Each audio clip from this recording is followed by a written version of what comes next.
గుర్తుందిగా ఇప్పుడే గుంపులో గోవింద లెక్క చేస్తే కొంచెం ప్లాన్ మనం వర్కౌట్ అవుతుంది. నైట్ మాట్లాడుకుని మొత్తం ఇన్నోగా. అవునన్న ప్లాన్ ఓకే, కానీ మీ ఇక్కడ అల్లార్జున్ ఇంటి మీద అటాక్ చేస్తే మరి రాజకీయంగా జీవితం మీద ఎఫెక్ట్ పడుతుంది కానీ ఇబ్బంది అవుతుంది కదా.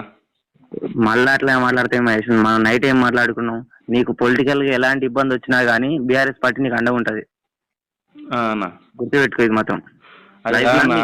సరే మీరు చెప్పారు మంచిగా ఉంటది, కానీ ఇప్పుడు అల్లార్జున్ ఇంటి మీద అటాక్ చేస్తాం, తర్వాత కేసులు అవుతాయి, మళ్ళీ కోర్టు చుట్టూ తిరగాలి కదా, ఇబ్బంది అవుతుంది కదా. మహేష్ క్లియర్ గా నైట్ చెప్పినా ఇప్పుడు చెప్తాను, నీకు పొలిటికల్ కానీ లీగల్ కానీ ఫైనాన్షియల్ కానీ ఎలాంటి ఇబ్బంది వచ్చినా కానీ రావణ చూసుకుంటాడు. మీరు నలుగురు పోయి అటాక్ చేయరు, వాళ్ళు కూడా వాళ్ళ సైడ్ కూడా నలుగురు వచ్చి మీ మీద అటాక్ చేసినట్టు చేస్తారు. అది కొంచెం హంగామా జరుగుతుంది. ఇది మొత్తం ప్లాన్ ప్రకారం జరుగుతుంది కాబట్టి మీకు ఎలాంటి ఇబ్బంది ఉండదు. ఏమైనా ఇబ్బంది ఉన్నా కానీ అవసరమైతే సుప్రీంకోర్టు లాయర్ని పెట్టి కూడా వాదిస్తానికి సిద్ధంగా ఉన్నాం.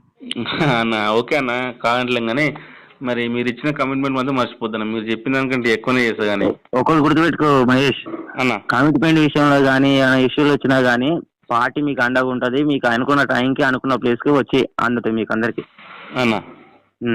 మీరు పోయే ముందు ఒక్కటే అల్లు అర్జున్ ఇంటి ముందు పోయి దాడి చేసే ముందు ఒక 5 నిమిషాలు నాకు ఫోన్ చేయరి. మేము మీడియాకు సమాచారం ఇస్తాం. అది సోషల్ మీడియాలో మెయిన్ మీడియాలో మొత్తం వైరల్ అవుతుంది.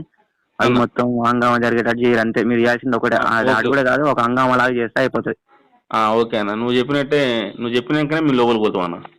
ఒక 5 నిమిషాల ముందు ఫోన్ చేయి అంతే నాకు. ఓకే అన్న, సరే అన్న, మంచిది మరి. సరే మంచిది.